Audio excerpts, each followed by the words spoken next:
দোয়া করি তোমার স্বামী দীর্ঘজীবী হোক, সুখে শান্তিতে ভরে উঠুক তোমাদের সংসার জীবন। কেমন বজ্জাত আপনারাই বলুন, এরে তুলে তো আছাড় 2 আছাড় মারা উচিত। যাও বাবা, এটা কি হলো? কষ্ট করে সালাম করলাম আমি, আর সে দোয়া করলো শুধু নিজের জন্য। হ্যাঁ না, এই বর তো দেখছি সুবিধার না বেশি। কি ব্যাপার? হ্যাঁ, এভাবে দাঁড়িয়ে রাত পার করার চিন্তা ভাবনা আছে নাকি? যাও জলদি ফ্রেশ হয়ে এসো। মৌ কিছু না বলে হালকা মাথা নাড়িয়ে সম্মতি জানিয়ে ওয়াশরুমে গিয়ে ফ্রেশ হয়ে এসে রায়হানকে আর দেখতে পায় না। তাই মৌ আর কোনো কথা না বলে চুপচাপ গিয়ে শুয়ে পড়ে। একটু পর হঠাৎ ফোনের শব্দে মৌয়ের কাঁচা ঘুমটা ভেঙে যায়। হ্যালো, ছাদে আসো তো একটু। এখন এত রাতে? হ্যাঁ, আমি অপেক্ষা করছি। 5 মিনিটের মাঝে না আসলে খুব খারাপ হয়ে যাবে বলে দিচ্ছি। এটুকু বলে ফোন রেখে দেয়। আজব মানুষ, এত রাতে ছাদে যাওয়ার কি দরকার? তার উপর কথায় কোনো রসকস নাই, অসহ্য লোক একটা। মৌ একটা কাঁটা দিয়ে চুলে খোপা করে ছাদে গেল। গিয়ে দেখে রায়হান ছাদের রেলিং ধরে দাঁড়িয়ে আছে। মৌ গিয়ে রায়হানের সাথে দাঁড়ালো। একবার আর চোখে রায়হানকে দেখে চোখ সরিয়ে নিল।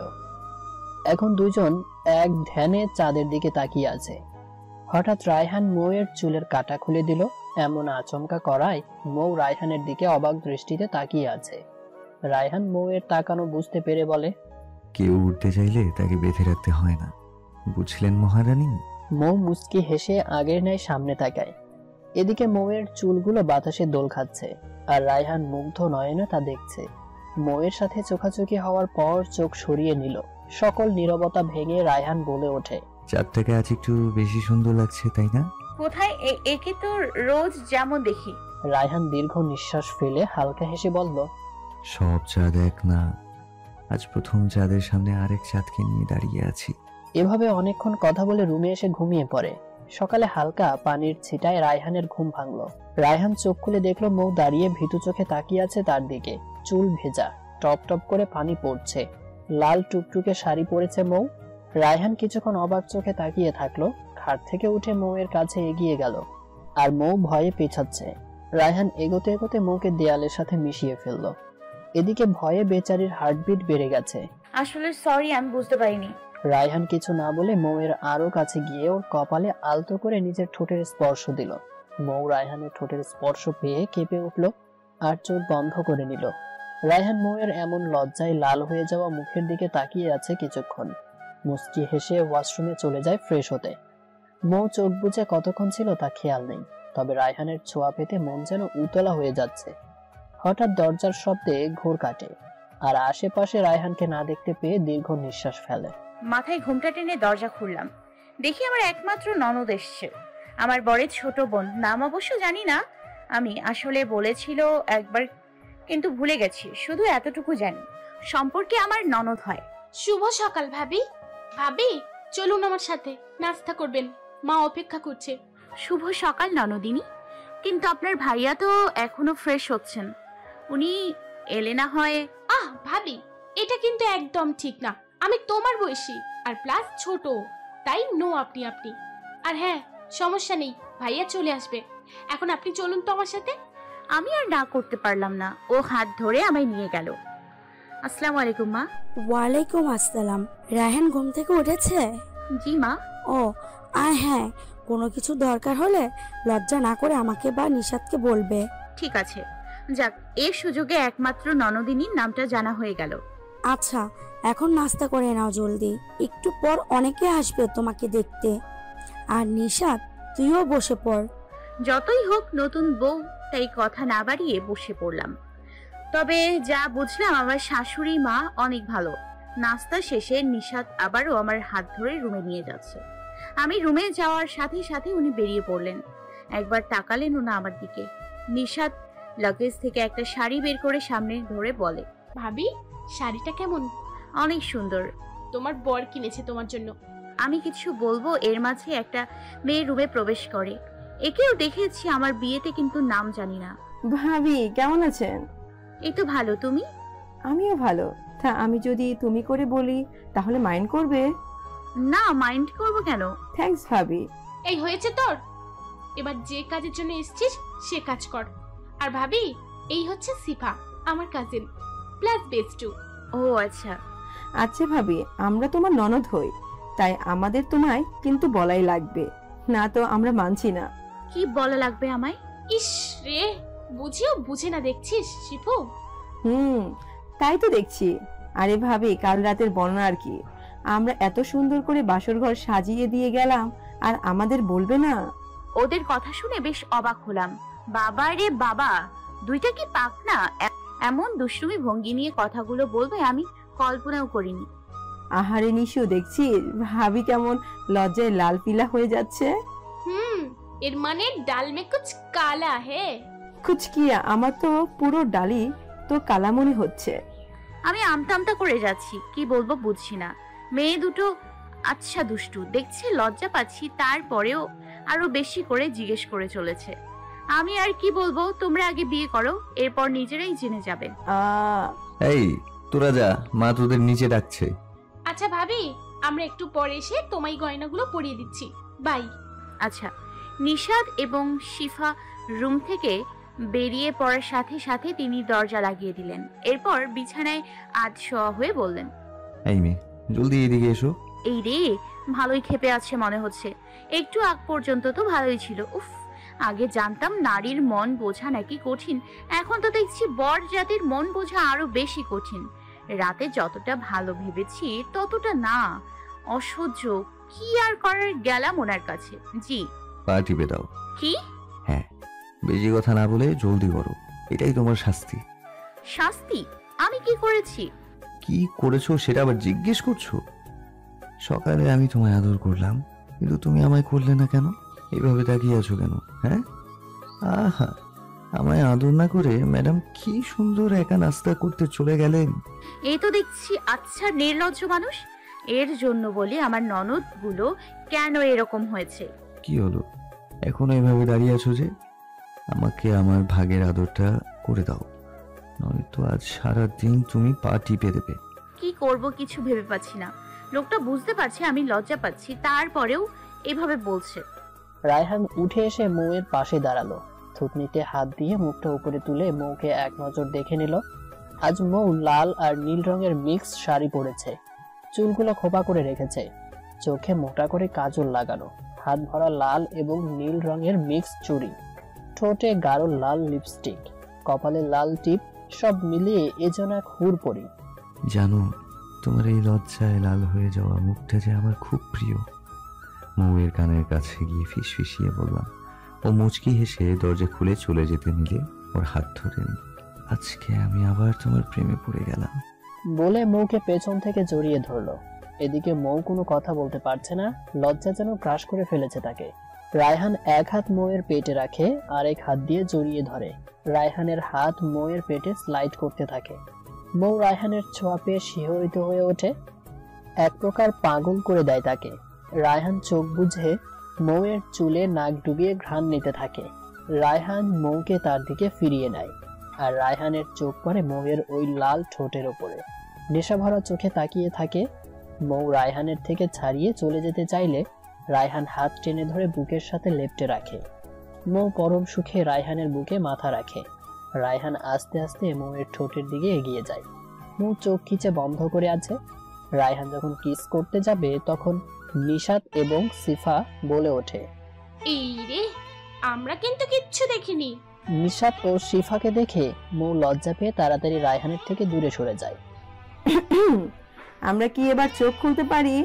চোখের থেকে হাত একটু ফাঁক করে বলে, আচ্ছা, তোমরা রোমান্স করবে, তা দরজাটা একটু বন্ধ করে করলেই তো আর কেউ তোমাদের ডিস্টার্ব করতো না। অনেক পাকা হয়ে গেছিস তোরা। দাঁড়া, আজই আম্মু আব্বুকে বলবো তোদের বিয়ের ব্যবস্থা করতে। ভাইয়া, লাগছে তো। দেখ ভাইয়া, ভালোই ভালোই ছেড়ে দাও, না তো যা দেখেছি তা 5 কান হতে সময় লাগবে না। রায়হান আর কিছু না বলে কান ছেড়ে দেয়। দুজনে মৌয়ের কাছে এসে বলে, মাশাআল্লাহ, আজকে আমার ভাবিকে খুব সুন্দর দেখাচ্ছে। এর জন্যই তো যে কেউ প্রেমে পড়ে যেতে পারে। থু থু, কার নজর যেন না লাগে। রায়হানের দিকে তাকিয়ে বলে। রায়হান রাগীভাবে ওদের দিকে তাকানোর সাথে সাথে দুজন চুপসে হয়ে যায়। ভাইয়া, আমরা ভাবিকে নিয়ে গেলাম বলেই দুজন বেরিয়ে পড়ে। রায়হান কিছু বলার আগে সন্ধ্যায়, ভাইয়া স্টেজে আয়, ছবি তুলবো। মুচকি হাসি দিয়ে স্টেজে উঠে মৌয়ের পাশে বসে যায়।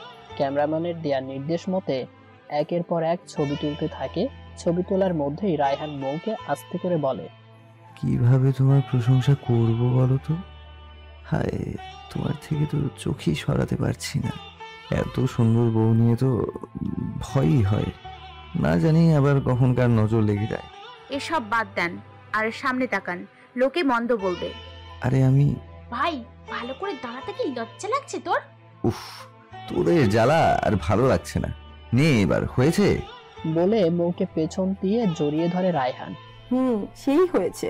রিসেপশনের সব গেস্টরা খুব প্রশংসা করে। খুব হাসি খুশিতে মৌ রায়হানের বিয়ের 1 মাস হয়ে যায়। খালা আপনি মাছটা ভাজুন, আমি দেখে আসি কে আসছে। আসছি। উফ, এই অসময়ে আবার কে এলো? দরজা খুলে মৌয়ের হাত পা যেন ঠান্ডা হয়ে গেছে। ও যেন নিজের চোখে বিশ্বাস করতে পারছে না। কতদিন পর আবারও সেই চিরচেনা মুখ। ও আল্লাহ, কি হয়েছে আমার ছেলের? বলে রায়হানকে জড়িয়ে কেঁদে ওঠে। মা, আমি ঠিক আছি, সামান্য পায়ে একটু ব্যথা পেয়েছি। ভাগ্য ভালো উনি সাথে ছিল, নয়তো কি যে হতো। পাশে দাঁড়িয়ে থাকা ছেলেটিকে উদ্দেশ্য করে বলে, আহ ভাই, আপনি কি তবে একটু বেশি বলছেন? আমি শুধুমাত্র আমার কর্তব্য পালন করছি। বলে রায়হানকে সোফায় বসিয়ে দেয়। বৌমা, কি ব্যাপার, এভাবে দাঁড়িয়ে আছো কেন? যাও, কিছু নাস্তার ব্যবস্থা করো। জি। এতক্ষণে মৌ যেন একটা ঘোরের মাঝে ছিল। সবকিছু যেন এলোমেলো লাগছে। সবাইকে চা বিস্কুট দিয়ে এক কোণে দাঁড়িয়ে রইল মৌ। তা বাবা, তোমার নাম কি? শান্ত রহমান। এখানে কোথায় থাকো তুমি, আর কি করো? আসলে আমি এখানে চাকরির জন্য এসেছিলাম, আর আপাতত একটা ফ্রেন্ডের ম্যাচে কিছুদিন থাকছি। আচ্ছা, কিছু ভেবে একটা কার্ড এগিয়ে দিয়ে বলে, এই কার্ডে থাকা ঠিকানায় কাল সকালে চলে যেও, আশা করি তোমার উপকার হবে। ধন্যবাদ। আচ্ছা, আমি আজ আসি তাহলে, অন্যদিন দেখা হবে। তা কেন, দুপুরের খাবার খেয়ে এরপর যেও। তা হয় না আন্টি, আসলে আমার একটু কাজ আছে, আমাকে এক্ষুনি যেতে হবে, অন্যদিন খেয়ে যাব। আচ্ছা ঠিক আছে। বৌমা, তুমি? ইশারায় মৌকে দরজা পর্যন্ত এগিয়ে দিতে বলে। মৌ মাথা নেড়ে হ্যাঁ বলে। কেমন আছে মৌ?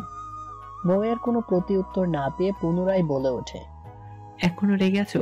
আমাকে কি ক্ষমা করা যায় না? যে ভুল করে ক্ষমাটা তাকে করা যায়, কিন্তু আপনি কখনো কোনো ভুল করেননি।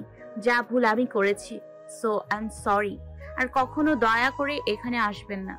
মৌ শান্ত কিছু বলার আগে মৌ ঠাস করে মুখের উপর দরজা লাগিয়ে দেয়। দৌড়ে ওয়াশরুমে গেলাম, শাওয়ার ছেড়ে শাওয়ারের নিচে বসে কান্না শুরু করলাম। অনেক কাঁদলাম। অতীত আবার আমার সামনে এসে দাঁড়িয়েছে, যা আমি কখনো মনে করতে চাই না। রাতে কি ব্যাপার, আজ অনেক চুপচাপ মনে হচ্ছে? না, তেমন কিছু না। আপনার এখন রেস্টের দরকার। উঠে আসতে গেলেন কেন? আমার জান এখানে থাকলে আমি কি আর রুমে থাকতে পারি? বলে মৌকে জড়িয়ে ধরে। মৌ পরম আবেশে স্বামীর বুকে মাথা রাখে। কেন জানি আজ বারবার পুরনো দিনগুলো খুব মনে পড়ছে। বর্তমানে পরিচিত হবার সবচেয়ে বড় মাধ্যম হচ্ছে ফেসবুক। ঠিক শান্তর সাথেও আমার পরিচয়টা হয় ফেসবুকে। তবে হাই হ্যালো কেমন আছো, আমাদের কথা জাস্ট এতটুকুর মাঝে সীমাবদ্ধ থাকতো। অনেকদিন পর কি মনে হলো, মৌ ঠিক করে এভাবে হাই হ্যালো বাদে আজ সরাসরি শান্তর সাথে ফ্রেন্ডশিপ করবে। যেই ভাবা সেই কাজ। শান্ত রাতে অ্যাক্টিভ হয় এবং মৌকে এসএমএস করে, হে হাউ আর ইউ। মৌ সাথে সাথে রিপ্লাই দেয়, ফাইন। আচ্ছা, আপনি কি এখন ফ্রি আছেন? কেন বলুন তো? না, আসলে আমাদের মাঝে তেমন কথা হয় না, শুধু হাই হ্যালো ছাড়া, তাই আর কি। হা হা হা। আচ্ছা এই ব্যাপার। ওকে ম্যাডাম, আজ অনেক কথা বলবো হবে। সেই দিন আমাদের সম্পর্কের নামকরণ হয়, আর সেটা হচ্ছে বন্ধুত্ব। কথায় কথায় একে অন্যের সম্পর্কে অনেকটা জানি। ধীরে ধীরে না চাইতেও আমরা অনেক ক্লোজ হয়ে যাই। কিন্তু তখনও আমি তাকে আপনি করে ডাকতাম। সে বারবার বলতো তুমি করে বলতে। আমি চেষ্টাও করতাম অনেক, তাও আমার দ্বারা তুমি বলা হতো না। বেচারা সেই রেগে যেত তখন। অবশ্য আমরা কথা বলার থেকে ঝগড়াটা বেশিও করতাম। এভাবে চলতে থাকে আমাদের দিনগুলো। এর মাঝে ওর জন্মদিন আসে, কিন্তু আমি সেটা ভুলে যাই। সে সারাদিন আমার একটা কলের আশায় বসেছিল। সারাদিন অপেক্ষার পর ম্যাডাম রাতে দেখলাম অ্যাক্টিভ হয়েছে। বাহ, 5 মিনিট হয়ে যাচ্ছে, তাও আমাকে একটা টেক্সট করছে না। তাই অধৈর্য হয়ে আমি বললাম, আজ আমার জন্মদিন ছিল, একবার উইশ তো দূরের কথা, আজ একবারও মনে করলো না। পরদিন সকালে, কেমন আছিস নাবিলা? নাবিলা মৌয়ের ফ্রেন্ড। ভালো। তো মৌ এক দৃষ্টিতে ফোনের দিকে তাকিয়ে আছে। সরি, আমি তোর সাথে পরে কথা বলছি, ওকে? আমি এখন যাই। নাবিলাকে কিছু বলার সুযোগ না দিয়ে মৌ চলে যায়। আসলে নেট অন করার সাথে সাথে শান্তর টেক্সটগুলো আসে। বাসায় এসে শান্তকে ফোন দেয়, কিন্তু শান্ত ফোন ধরে না। কেন জানি খুব খারাপ লাগছিল, যে মানুষটা কিনা ওর এত কেয়ার করে, ওকে সবসময় হাসায়, আর তার স্পেশাল দিনে উইশও করলো না। অবশেষে 5 বারের মাথায় ফোন ধরে। বলো। রাগ করে আছেন? রাগ কেন করবো? সরি, আমি ভুলে গিয়েছিলাম তোমার জন্মদিনের কথা। আর বিশ্বাস করো, আমি তখন একটু কাজে আসছিলাম, এরপর বের হয়ে গেছি অনলাইন থেকে। দেখো প্লিজ এভাবে চুপ করে থেকো না। তুমি আমায় যা পানিশমেন্ট দিবা তাও মেনে নিব, বললে কান ধরে উঠবোস করবো, তাও রাগ করে থেকো না। হা হা হা, পাগলি, আমি কিছু মনে করিনি। আর বাকি থাকলো তোমার শাস্তি, সে আমি পরে ভেবে বলবো। Happy birthday. থ্যাঙ্কস। এরপর থেকে আমার তার প্রতি একটা আলাদা ফিলিংস তৈরি হয়, কারণ আগে কখনো কোনো ছেলের জন্য আমি এমনটা করি না, কিন্তু জানি না সে আমাকে নিয়ে কেমন অনুভব করে, তাই এসব শেয়ার করে ফ্রেন্ডশিপটা নষ্ট করতে চাই না। এভাবে কিছুদিন যাওয়ার পর হঠাৎ সে আমাকে প্রপোজ করে বসে। প্রথমে ভেবেছিলাম মজা করছে, পরে বুঝতে পারি সে সিরিয়াস আমায় নিয়ে।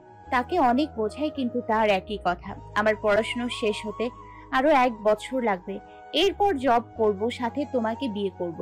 আর এমন নয় যে আমার তার প্রতি কোনো অনুভূতি নেই, বেশি কিছু না ভেবে আমি হ্যাঁ বলে দেই। যাই হোক, রিলেশনের প্রায় 1 মাস পর আমরা ফার্স্ট দেখা করি। সেদিন আমার হাত পা খুব কাঁপছিল, সাথে ভয় হচ্ছিল। লাইফে ফার্স্ট কারোর সাথে এভাবে দেখা করছি। আমি বসে গান শুনছিলাম আর তার জন্য অপেক্ষা করছিলাম। এমন সময় পেছন দিয়ে সে এসে চমকিয়ে দেয়। প্রথম অদ্ভুত লাগলেও পরে আমরা অনেক গল্প করি, একসাথে হাঁটি। এভাবে চলতে থাকে আমাদের দিনগুলো। ওর সাথে কথা না হলে আমার কেমন জানি কান্না আসতো। ধীরে ধীরে দিন যত যাচ্ছে আমাদের সম্পর্ক তত বেশি মজবুত হচ্ছে। এর মাঝে একদিন আমার বিয়ের প্রস্তাব আসে। ছেলে দেখতে শুনতে অনেক ভালো ছিল, তারা আমায় দেখে পছন্দ করেছিল। আমার পরিবার সকলে খুব খুশি হয়েছিল, কিন্তু আমাকে জানানোর সাথে সাথে তাদের আমি শান্তর কথা বলে দেই। তাদের অনেক কষ্টে রাজি করাই এবং তারা শান্তর সাথে দেখা করতে চেয়েছে। আমি তো খুব খুশি, অবশেষে আমাদের ভালোবাসা পূর্ণতা পেতে চলেছে। কাল ভ্যালেন্টাইন ডে, তাই ভেবে রাখছি কালকে জানাবো। অপেক্ষার প্রহর যেন শেষ হবার নয়। সে ফোন না দেয় অধৈর্য হয়ে আমি রাতে ফোন দিয়ে বলি, শান্ত, আমি বাসায় তোমার কথা বলে দিয়েছি, তারা তোমায় বাসায় ডেকেছে। কিন্তু তার কথা শুনে আমার মাথা ঘুরে যায়। সে সরাসরি না করে দেয়। আমি সেদিন খুব ভেঙে পড়ি। বারবার বোঝানোর পরেও তার একই কথা। হয়তো বারবার এর জন্য ভয় পেতাম ওকে নিয়ে। সেদিনও আমার সাথে সম্পর্কের ইতি টানে। অনেকবার এর কারণ জিজ্ঞেস করার পর সে বলে, আমি আমার পরিবারকে তোমার কথা বলতে পারবো না। আর আমি এখন কেন চাকরি করি না, তাই বলছি ভুলে যাও যা হয়েছে। তোমার চাকরির ব্যাপারে আমি ভাবির সাথে কথা বলেছি। সে আমায় বলেছে তার ভাইকে বলবে, ইনশাল্লাহ সব ঠিক হয়ে যাবে। দেখো মো, তোমার ভাবিকে না করে দাও। আমি পারবো না তোমার স্বপ্নের ঘর বাঁধতে। আমার পরিবার মেনে নেবে না। তুমি বলে তো দেখো, আমার বিশ্বাস তারা মেনে নেবে যখন জানবে আমি তাদের ছেলেকে সত্যি কতটা ভালোবাসি। আর সব বাবা মা তার সন্তানের খুশি চায়। আমি পারবো না বলতে, বুঝলে? কারণ আমি চাই না তোমায়। বাই। যা ভয় পেয়েছিলাম তাই। এই ছিল তার ভালোবাসা। আমার যেন এক নিমেষে সব শেষ হয়ে গেল। কি উত্তর দিব আমার মাকে, আর কি বা বলবো আমার ভাবিকে যে সে আমাকে ভালোবাসে না, আমাকে শুধু তার প্রয়োজনে ব্যবহার করেছে। মৌ আজ এই লাগবে তো কাল সেই লাগবে, যাকে পাওয়ার জন্য এত চেষ্টা, এমনকি পরিবারের মানুষের সাথে লড়াই করলাম, কিন্তু সেই আজ ভালোবাসি না বলে চলে গেল। সেদিন সারা রাত খুব কাঁদলাম। কেন জানি এসব মেনে নিতে খুব কষ্ট হচ্ছিল। তবুও দিন শেষে ভালো থাকার অভিনয় করতে হয় কাছের মানুষগুলোর জন্য। সকালে কোনো ভনিতা ছাড়া সবাইকে বলে দিলাম তাদের পছন্দ করা ছেলেকে আমি বিয়ে করব। সকলে কেমন অবাক চোখে আমার দিকে চেয়ে রইল। চুপচাপ কাউকে কিছু বলার সুযোগ না দিয়ে আমি নিজ রুমে চলে যাই, কারণ আজ তাদের প্রশ্নের কোনো উত্তর আমার কাছে নেই। যেহেতু আগে ছেলে পক্ষদের সেভাবে কিছু বলা হয়নি, তাই বড় ভাইয়া তাদের ফোন করে জানিয়ে দেয় আমি বিয়ে করতে রাজি। এরপর বাকিটা তো আপনারা জানেনই। অতীত ভাবতে ভাবতে কখন ঘুমিয়ে গেছি খেয়াল ছিল না। সূর্যের আলো মুখে পড়ায় ঘুম ভেঙে যায়। প্রতিদিনের মতো আজও নিজেকে রায়হানের বুকের ওপর পেলাম। জীবনের সবচেয়ে সুখের স্থান এটা আমার। জীবনের শেষ পর্যন্ত এই বুকে মাথা রেখে ঘুমোতে চাই। রায়হান এখনো ঘুমিয়ে আছে, কিন্তু আমায় জড়িয়ে ধরতে তবুও ভোলেনি। বিয়ের 1 মাস পার হয়ে গেছে, তারপরেও সে কখনো নিজ অধিকার নিজে জোর করে না। এমন নয় যে উনি শান্তর ব্যাপারে কিছু জানেন না। ওনাকে আমি সব বলেছিলাম, কারণ আমি চাই না আমাদের সম্পর্ক কোনো মিথ্যে কিংবা কিছু গোপনতা থাকুক। আজ খুব আদর করতে ইচ্ছে করছে, তাই আস্তে করে ওনার কপালে গালে কিস করে ঠোঁটের কাছে যেতেই এই কি উনি চোখ মেলে তাকালেন। ওনাকে এভাবে তাকানো দেখে লজ্জা পেয়ে চলে যেতে নিলে উনি হাতটা ধরেই নিজের কাছে টেনে আনলো। নিজেকে সামলাতে না পেরে ওনার বুকের উপর গিয়ে পড়লাম। এভাবে লুকিয়ে লুকিয়ে আদর করার কি আছে? হ্যাঁ, কপাল কুঁচকে ওনাকে বললাম, তার মানে এতক্ষণ আপনি জেগেছিলেন? কিছু বলার আগে রায়ান আমাকে বিছানায় ফেলে নিজে আমার উপর উঠে যায়। আমার ঠোঁটের চারপাশে স্লাইড করতে করতে বলল, জেগেছিলাম। এ কি হচ্ছে? আমি এখন ফ্রেশ হয়ে নিচে যাব। ছাড়ুন আমায়, এমনি অনেক দেরি হয়ে গেছে। তা ঘুমন্ত অবস্থায় আদর না করে জেগে আছি, এখন করো যেটা বাকি ছিল। বলে ধীরে ধীরে আগাতে লাগে। এই না না, কিছু বাকি নেই। বলে ওনাকে ধাক্কা দিয়ে সরিয়ে উঠে পড়ে। তাড়াতাড়ি একটা শাড়ি নিয়ে ওয়াশরুমে চলে গেল ফ্রেশ হতে। এদিকে রায়হান বোকার মতো চেয়ে রইল, বেচারা। পরে কিছু একটা ভেবে হাসতে হাসতে উপর হয়ে পড়ে, আবার বিছানায় শুয়ে পড়ে। আজ শুক্রবার বলে আবার ঘুমিয়ে পড়ে। শাওয়ার নিয়ে বাইরে এসে দেখি মিস্টার রায়ান উপর হয়ে শুয়ে আছে, মানে আবারও ঘুমের রাজ্যে পাড়ি জমিয়েছে জনা।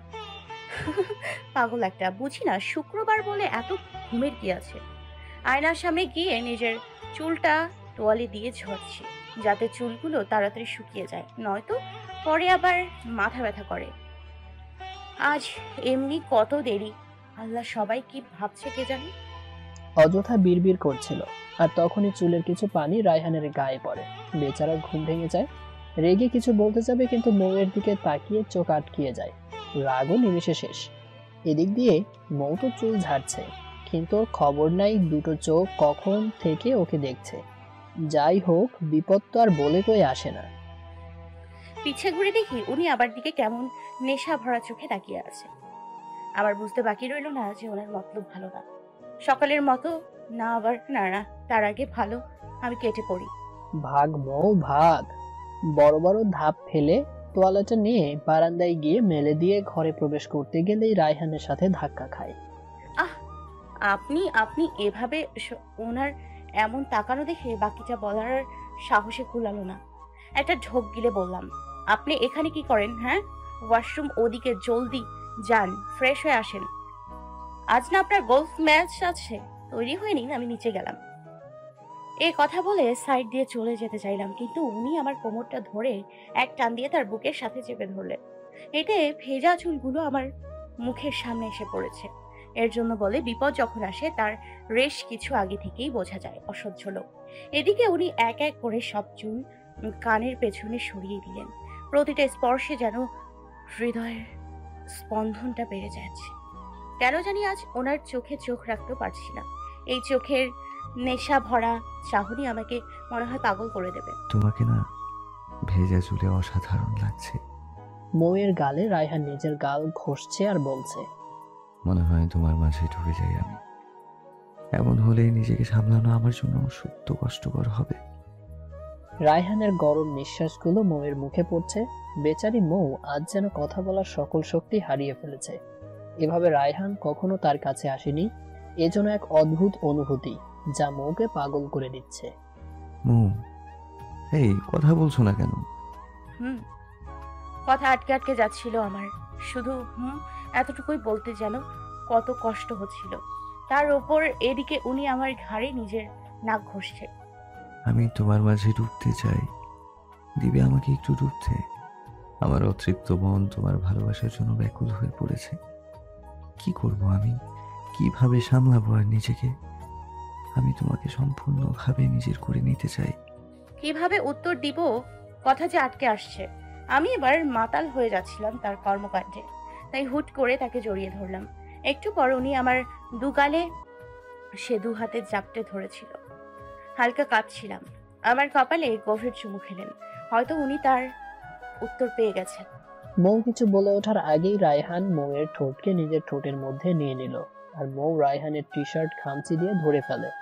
রায়হান এক হাতে মৌয়ের কোমর এবং আরেক হাত দিয়ে মৌয়ের চুলগুলো আঁকড়ে ধরে রেখেছে, যাতে মৌ নড়তে না পারে।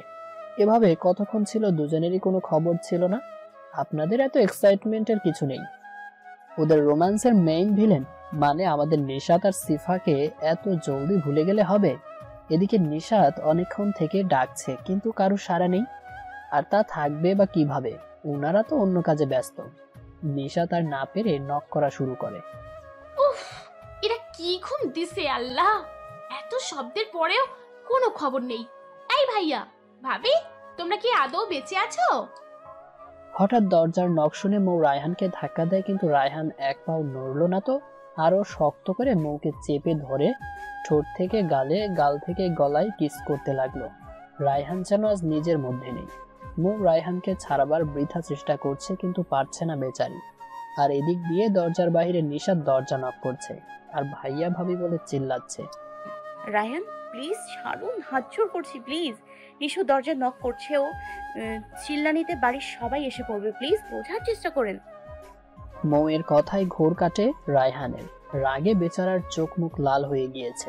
এদিকে নিশাত এতক্ষণ ধরে আসছে না দেখে সিফা উপরে আসে। কিরে, ভাইয়াদের ডাকতে এসে যে তুই থেকে গেলি? কি করব, ওরা যে... কিছু বলার আগে রায়হান খট করে দরজা খুলে নিশাতকে এক ধমক দেয়। বেচারি নিশাত কিছুই বুঝতে পারে না কেন তার ভাই তার সাথে এমন করেছে, যে ভাই কখনো তাকে বকা পর্যন্ত দেয়নি। নিশাত কাঁদতে কাঁদতে নিজের রুমে চলে যায়। ভাবি সিফাকে থামিয়ে মৌ বলে ওঠে, ও কিছু না, তুমি নিশাতের কাছে যাও, আমিও আসছি। ওকে। মৌ রায়হানের পিছে আসে, কিন্তু জনাব রাগে কটমট করে কাপড় নিয়ে ওয়াশরুমে গিয়ে ঠাস করে দরজা লাগিয়ে দেয়।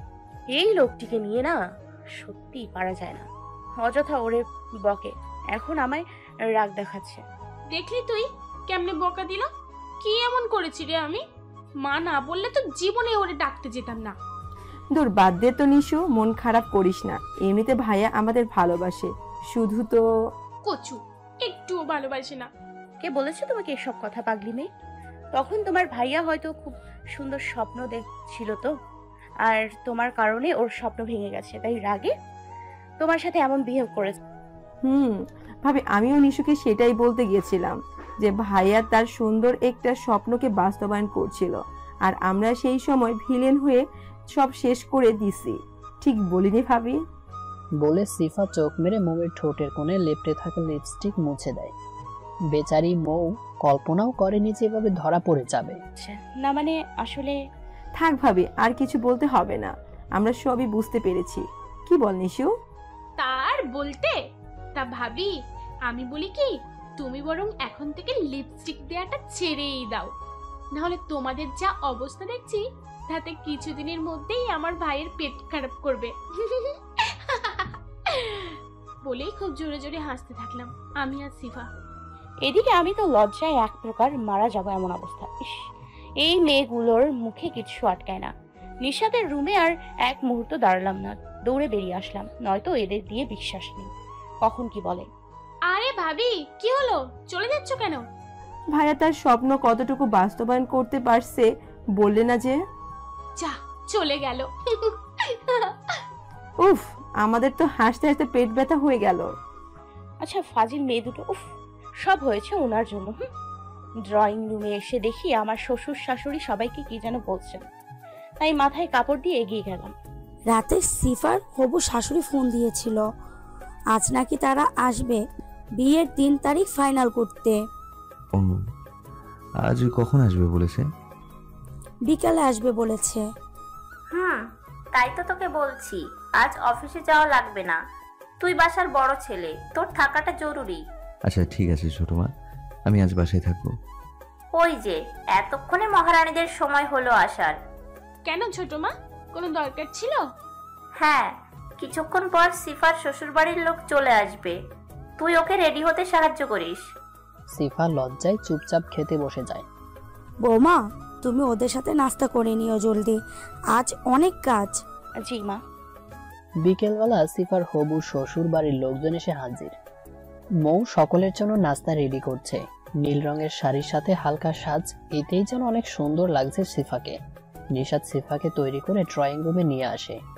এই তো আসছে আমার বৌমা, বলে সিফাকে জিসানের পাশে বসালো, আর উনিও সিফার সাথেই বসলো।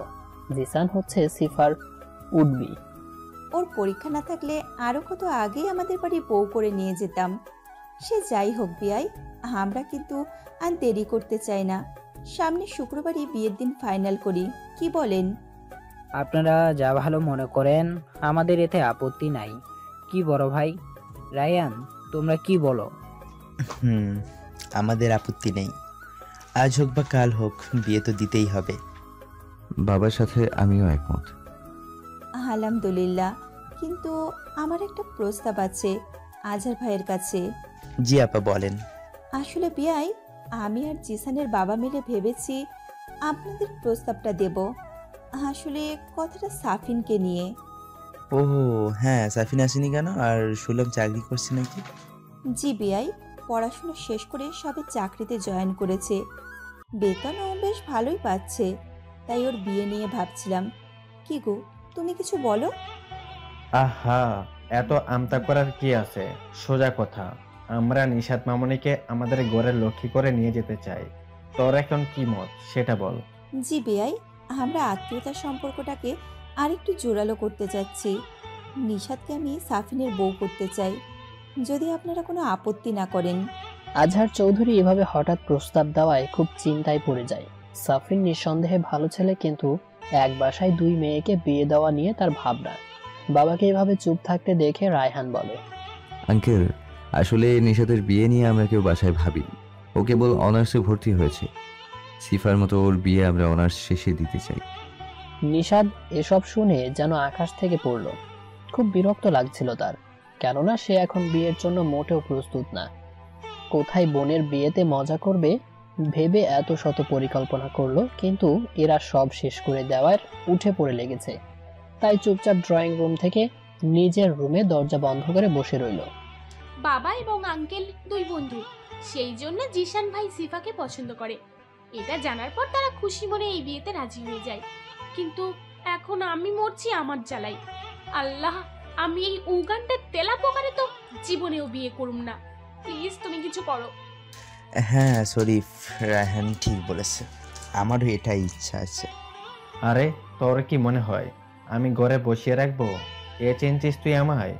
বিয়ের পর পড়াশোনা করবে, তাতে কি? বাড়ির মেয়ে বাড়িতে থাকছে, তাই এতে আর না করিস না তুই। আচ্ছা, আমি একটু তোর ভাবির সাথে কথা বলে আসছি তাহলে। তা আঙ্কেল, যাকে নিয়ে এত কথা সে কই? সাফিন তো বলেছিল খুশিকে কলেজ থেকে নিয়ে সরাসরি এখানে আসবে। এত দেরি যে কেন করছে কে জানে। থামো, ফোন দেই। এদিকে সিফা তো হাসি খুব কষ্টে আটকে রাখছে। আজ বিয়ের ডেট ফিক্সড হবে শুনে সকাল থেকে খুব জ্বালিয়েছে নিশাত। বাসার সবাই নাকি আমাকে ভুলে ওকে ভালোবাসবে। তার থেকে বড় কথা, এত বড় রুমটা নাকি ওর একার হয়ে যাবে, আমার নাকি তাতে কোনো অধিকার থাকবে না। ঠিক হয়েছে, বুঝে বল কেমন মজা। আল্লাহ যা করে, আল্লাহ বড় আব্বু বিয়েতে হ্যাঁ বলে দিলে হয়। এরপর তরে এগুলো শোধ এক এক করে গুনে গুনে নিব। কিছুদিন ধরে আমার জ্বালিয়ে তেজপাতা বানিয়ে ফেলছিস। দেখো, ছেলে ভালো, পরিবার ভালো, তাই আমি বলি কি তুমি আর না বলো না। ভাই ভাবি কিন্তু ঠিক বলেছে, ভালো সম্বন্ধ বারবার আসে না। আমি ভাবছি নিশাত এখন ছোট, মানিয়ে নিতে পারবে কিনা। দুই বোন তো একসাথেই থাকবে, তাই বলি কি ও নিয়ে এত ভেবো না। দুই বোন একসাথে থাকলে চিন্তাও কম হবে। আচ্ছা দেখি, তোমরা বাইরে যাও, রায়হানের মতামতটা শুনে শরীফকে ফাইনাল কথা জানাবো। আচ্ছা। এতক্ষণ লাগে তোদের আসতে? সব তোমার মেয়ের জন্য, ও দেরি করিয়ে দিছে। আচ্ছা হয়েছে। ভাই কি হলো, ডেট ঠিক হলো কবে? নিশাত বিছানায় চুপ করে বসে আছে, পাশে তার ভাই এবং বাবা তার উত্তরের অপেক্ষায় আছে। নিশাত চাইলে তবেই তারা এ বিষয়ে আগাবে, ওর মতের বাইরে কিছু করবে না। তোমরা যা ঠিক ভাবো তাই করো, তোমাদের উপর আমার বিশ্বাস আছে। এটুকু বলে নিশাত দীর্ঘশ্বাস নেয়। আজহার চৌধুরী মুচকি হেসে নিশাতের মাথায় হাত বুলিয়ে বেরিয়ে আসে। আজ বাড়িতে যেন ঈদের খুশি নেমেছে। আঙ্কেল, এখানে কোনো আলোচনা শুরু হওয়ার আগে আমি একটু নিশাতের সাথে একলা কথা বলতে চাই। হ্যাঁ বাবা, সিফা সাফিনকে নিয়ে যাও। জি। সিফা এবং সাফিন রুমে এসে দেখে নিশাত বারান্দায় দাঁড়িয়ে আছে।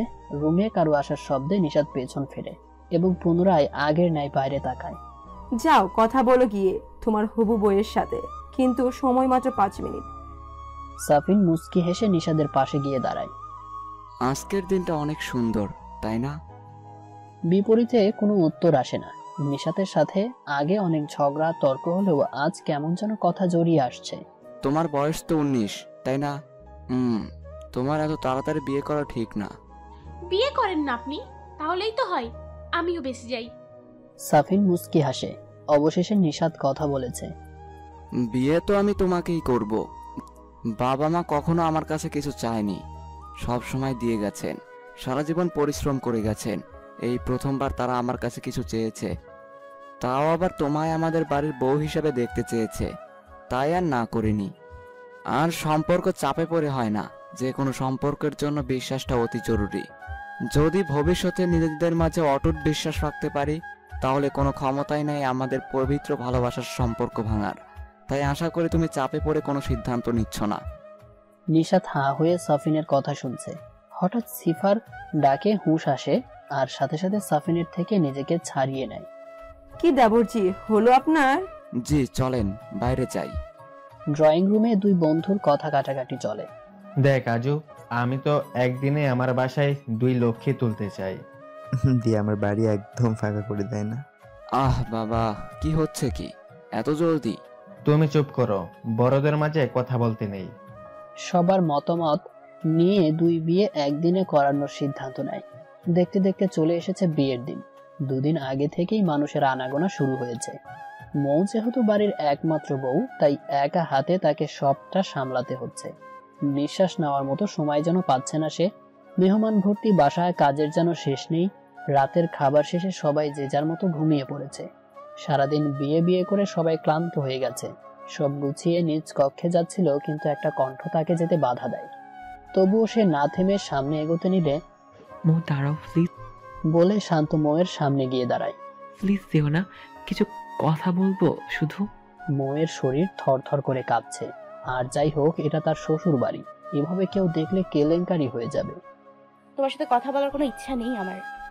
এটাই স্বাভাবিক, তবুও একটু সময় দাও প্লিজ। এটাই লাস্ট, আর কখনো বিরক্ত করব না, প্লিজ। কিন্তু এখানে না, ছাদে যাও, আমি আসছি কাপড়গুলো রেখে। দীর্ঘ নিঃশ্বাস ফেলে বলে, ধন্যবাদ। মৌ নিজ রুমে চলে আসে। রায়হান ঘুমিয়ে পড়েছে, চোখের নিচে এখনো পানি রয়েছে। আদরের 2 বোন আজ নিজ ঠিকানায় পাড়ি দিয়েছে। কাল বউ ভাত শেষে মেহমান চলে গেলে বাসা পুরো নীরব হয়ে যাবে। মৌ রায়হানের পাশে বসে গালে হাত বুলিয়ে চোখের পানি মুছে দিয়ে মনে মনে বলল, সরি, তোমাকে না জানিয়েই যাচ্ছি। আমার অনেক কিছু বলার আছে শান্তকে, আর ওকে ধন্যবাদ তো দিতেই হবে। যতই হোক, ও আমায় ছেড়ে না গেলে তোমায় পেতাম কিভাবে। মৌ ছাদে আসতে দেখে শান্ত ওর অপেক্ষায় দাঁড়িয়ে আছে। ভাগ্য আমাদের কোথায় এনে দাঁড় করিয়েছে দেখেছো? যাকে তুমি অপেক্ষা করাতে আজ তার জন্য অপেক্ষা করছো। মৌয়ের কথা শুনে শান্ত মাথা নিচু করে আছে। কি বলবে জলদি বলো, আমায় যেতে হবে। কেমন আছো তুমি? তোমার সামনে তো দাঁড়িয়ে আছি, মুখে কি কোনো কষ্টের ছাপ দেখতে পারছো? সরি, আমাকে কি ক্ষমা করা যায় না? একটা সময় ছিল যখন আমি তোমার জন্য পাগল ছিলাম। একটাবার দেখা করার জন্য, কথা বলার জন্য কত অনুরোধ করতাম, কিন্তু তখন তুমি আমার দিকে ফিরেও তাকাওনি।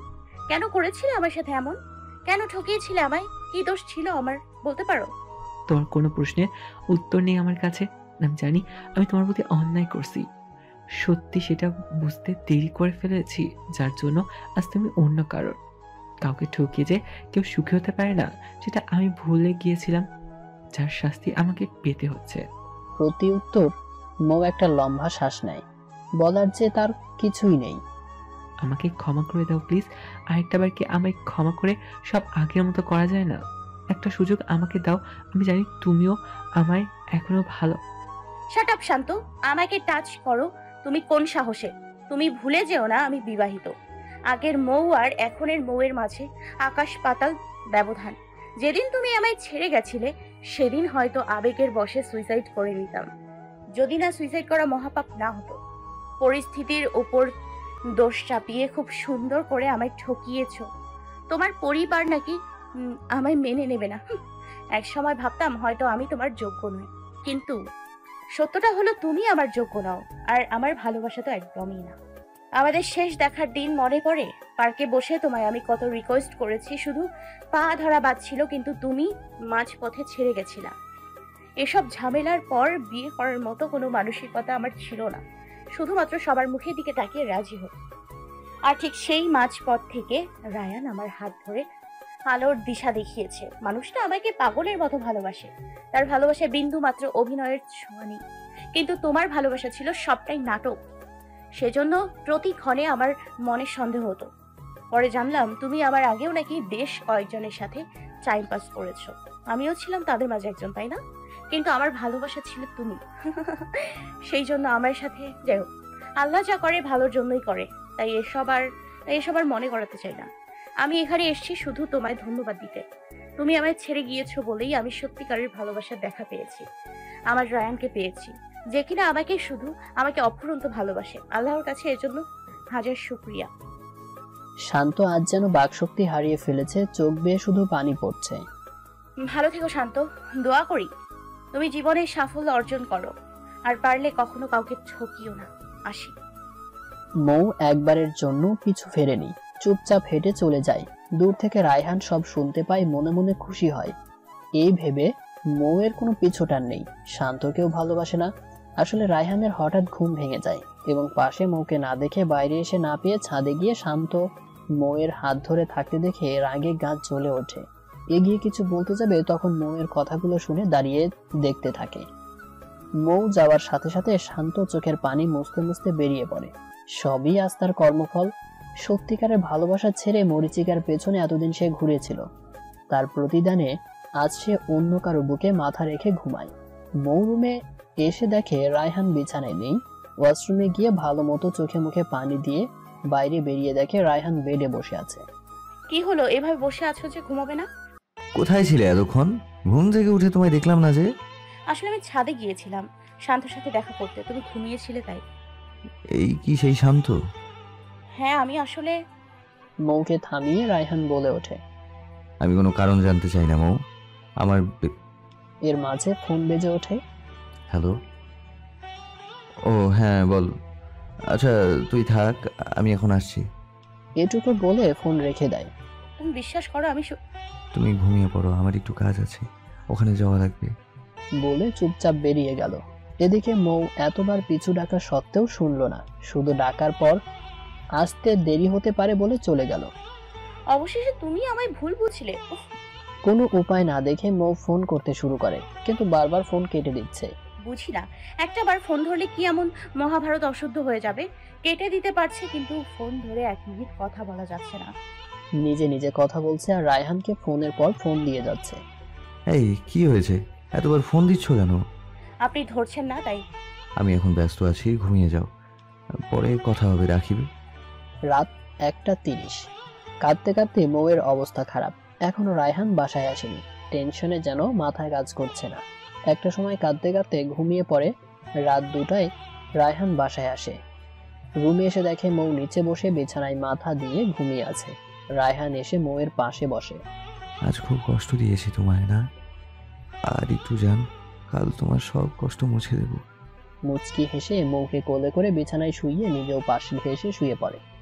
আজ সকালে রায়হানের আগে ঘুম ভেঙে যায়। মৌয়ের কপালে আলতো করে চুমু খেয়ে ফ্রেশ হতে চলে যায়। একটু পর মৌ ঘুম থেকে উঠে রাতে কান্নার জন্য মাথাটা ব্যথা করছে। রায়হান বেরিয়ে দেখে মৌ মাথায় হাত দিয়ে বসে আছে। দরজা খোলার আওয়াজে পাশে তাকাতেই রায়হানকে দেখে দৌড়ে গিয়ে জড়িয়ে ধরে কাঁদতে কাঁদতে বলে, কোথায় গিয়েছিলে রাতে? তুমি ফোন কেন ধরছিলে না? মৌ, সকাল সকাল কি শুরু করলে বলো তো? তোমায় বলেছিলাম তো যে কাজ ছিল। যাই হোক, ফ্রেশ হয়ে এসো জলদি। সিফা নিশাতের বৌভাতের অনুষ্ঠান আজ, ভুলে গেছো? এমনিতে তোমাদের রেডি হতে অনেক সময় লাগে। বলে চুপচাপ মৌকে নিচ থেকে ছাড়িয়ে নেয়। মৌকে কিছু বলার সুযোগ না দিয়ে বেরিয়ে পড়ে। বৌভাত অনুষ্ঠানে এত মানুষের মাঝে রায়হানের সাথে সেভাবে কথা বলার সুযোগ পেল না। অনুষ্ঠান শেষে বিকেলে সবাই বাসায় আসলো। বাসায় নতুন জামাই আসছে দেখে এটা সেটা রান্না করা শুরু হয়ে গেছে। তোরা ভাইয়ের জন্য এইটুকু করতে পারবি না? করা তো চাই, কিন্তু এতে আমার আর নিশুর কি লাভ? তোরা যা চাইবি তাই দিব, তাও প্লিজ এইটুকু কাজ আমার জন্য করে দে। সত্যি দিবা তো? সত্যি।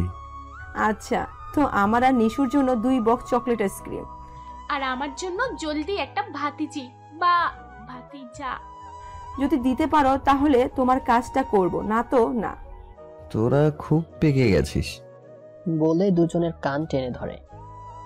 ভাইয়া ভাইয়া লাগছে তো। ঠিক আছে, তোদের কাজ হয়ে যাবে, আগে আমার কাজটা। ফিকার নট ভাইয়া, আমরা যে কাজ হাতে নিই তা কমপ্লিট করেই ছাড়ি। আই এম রাইট জানো? অ্যাবসলিউটলি রাইট জানো। বলে দুই বোন চলে যায়।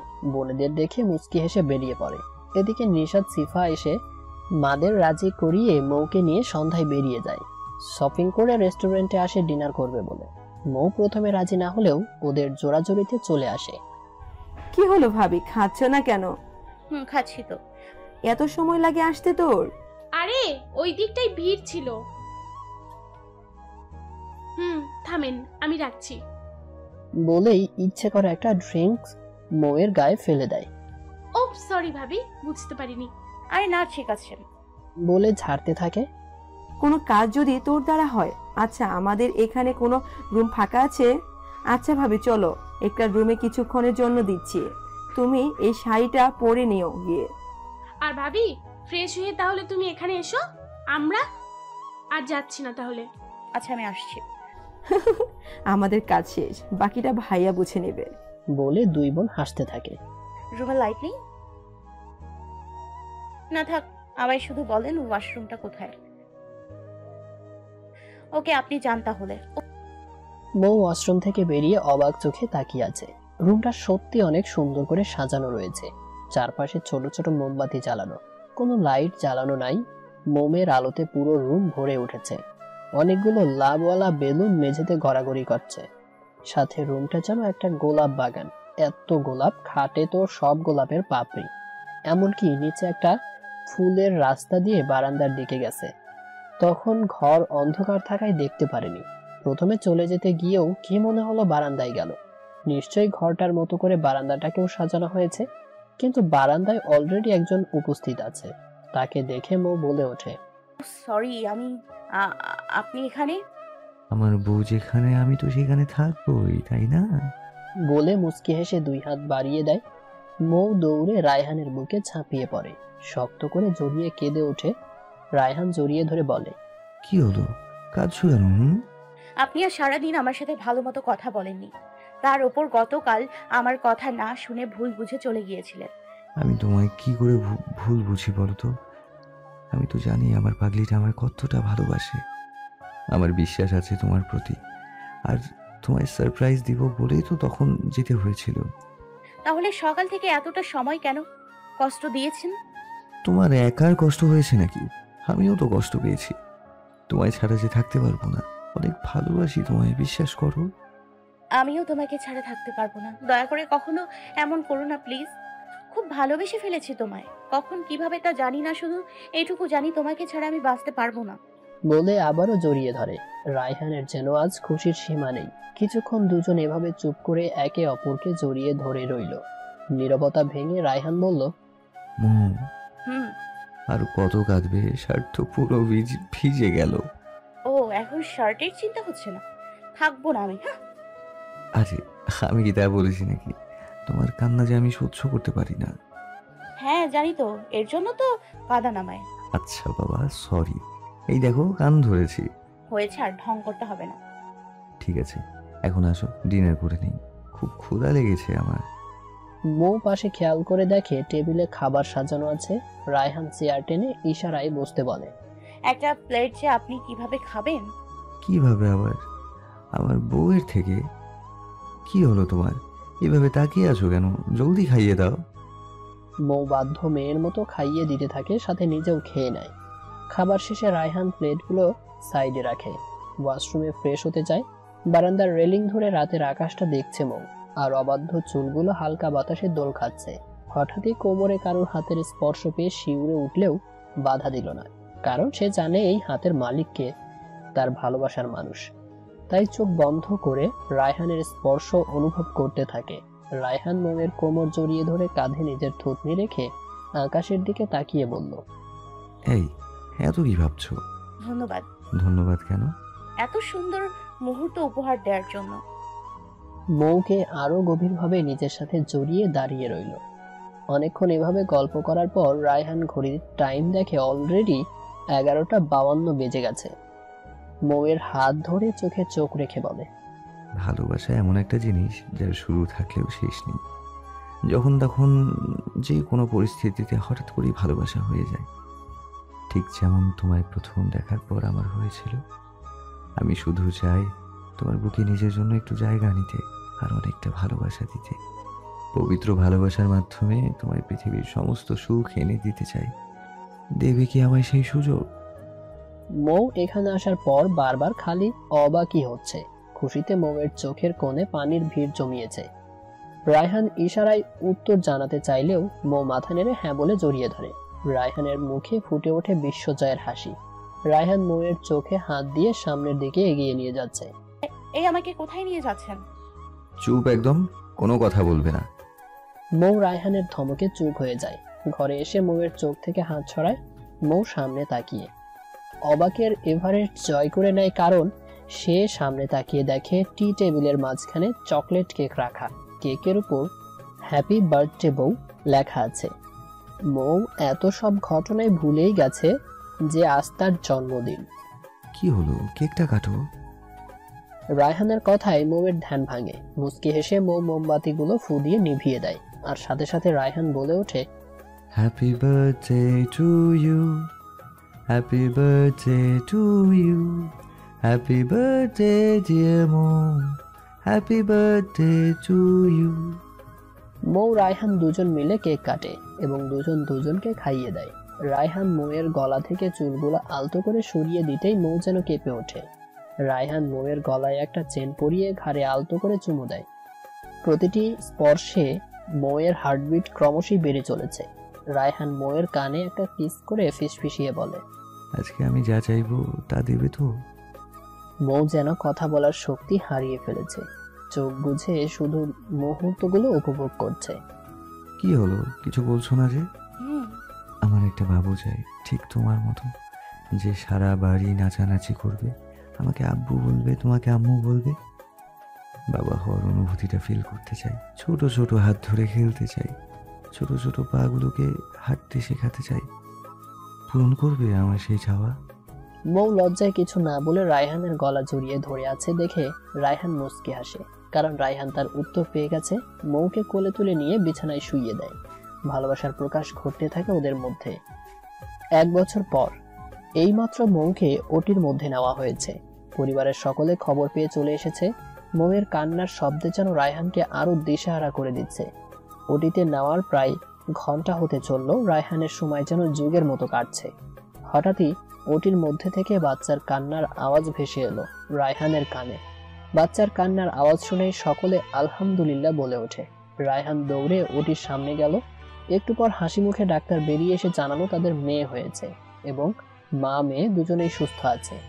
একজন নার্স অভিনন্দন দিয়ে একটি বেবি রায়হানের কোলে দিয়ে গেল। বেবির মুখটা দেখার সাথে সাথে রায়হানের দু চোখ ঝাপসা হয়ে এলো। বাবা হওয়ার অনুভূতি সত্যি অকল্পনীয়, যা প্রকাশ করার মতো না। মেয়েও যেন তার বাবাকে খুঁটিয়ে মন ভরে দেখছে। ইতিমধ্যে মৌকে ক্যাবিনে দেওয়া হয়েছে। সকলে মহা খুশি। বাবুকে কোলে নেওয়া নিয়ে সিফা আর নিশাতের মাঝে কথা কাটাকাটি চলছে, আর বেবি বড় বড় চোখ করে সবাইকে দেখে চলেছে। কিছুক্ষণ পর মৌয়ের জ্ঞান ফিরল। চোখ খুলেই রায়হানকে পাশে বসা দেখতে পায়। মৌকে তাকাতে দেখে রায়হানের মুখে হাসি ফুটে উঠল। মাথায় হাত বুলিয়ে জিজ্ঞেস করলো, এখন কেমন লাগছে? ভালো। তুমি খুশি হয়েছো? শুধু খুশি না, অনেক বেশি খুশি হয়েছি। আমি কত ভাগ্যবান ভাবতে পারছো? আল্লাহর রহমতে আমাদের কোলে প্রথম রাজকন্যা এসেছে। আমাদের ঘরে যে লক্ষ্মীর আগমন হয়েছে, এর থেকে আনন্দের আর খুশির খবর হতে পারে? আর মৌয়ের ঠোঁটের কোণে প্রশান্তির হাসি ফুটে ওঠে। তা আমাদের রাজকন্যা কোথায়? বেচারি মহা ঝামেলায় পড়ে গেছে, বুঝেছো? ও তো ভাবছে পেটের ভেতরে ছিলাম, ভালোই ছিলাম, এখানে যে কেন আসলাম। মানে? আরে বাইরে তোমার 2 ননদ বাচ্চাকে নিয়ে এসে কি হই হুল্লোড়। তারা যে হসপিটালে আছে সেই খেয়ালই নেই তাতে। আর আমার মেয়ে ইয়া বড় বড় চুপ করে সবাইকে দেখছে। রায়হানের কথা শুনে মৌ হাসতে থাকে। এর মাঝে বাবু কোলে রাইসা চৌধুরী সহ সবাই কেবিনে এলো মৌয়ের সাথে দেখা করতে। রাইসা চৌধুরী নাতনিকে মৌয়ের কোলে রেখে কপালে চুমু দিয়ে বলল, কেমন আছিস মা? ভালো মা। যাক, অবশেষে আমাদের সময় কাটানোর জন্য কেউ এসে গেছে। কি বলো ভাবি? একে একে কথা বলে সবাই বাইরে গেল। মৌ মন ভরে দেখছে মেয়েকে, আর রায়হান মেয়ে এবং মায়ের দিকে দেখায় ব্যস্ত। এভাবে তাকিয়ে আছো কেন? দেখছি কি? একটা বাবুর মা হয়ে গেছো, তবুও নজর ফেরাতে পারছি না। এখন মনে হচ্ছে আরেকটার জন্য চেষ্টা শুরু করে দিতে হবে। বলে মুচকি হেসে রায়হান চোখ মারে। যা, খালি ফালতু কথা। তাদের এই ভালোবাসা সারা জীবন রয়ে যাবে, আর তাদের ভালোবাসার চিহ্ন হয়ে থাকবে তাদের মেয়ে রাইসা চৌধুরী। এভাবেই বেঁচে থাকুক প্রতিটি পবিত্র ভালোবাসার সম্পর্ক। ভিডিওটি ভালো লাগলে অবশ্যই একটি লাইক দিয়ে কমেন্ট করে জানাবেন কেমন লেগেছে। সাথে থাকুন, ধন্যবাদ।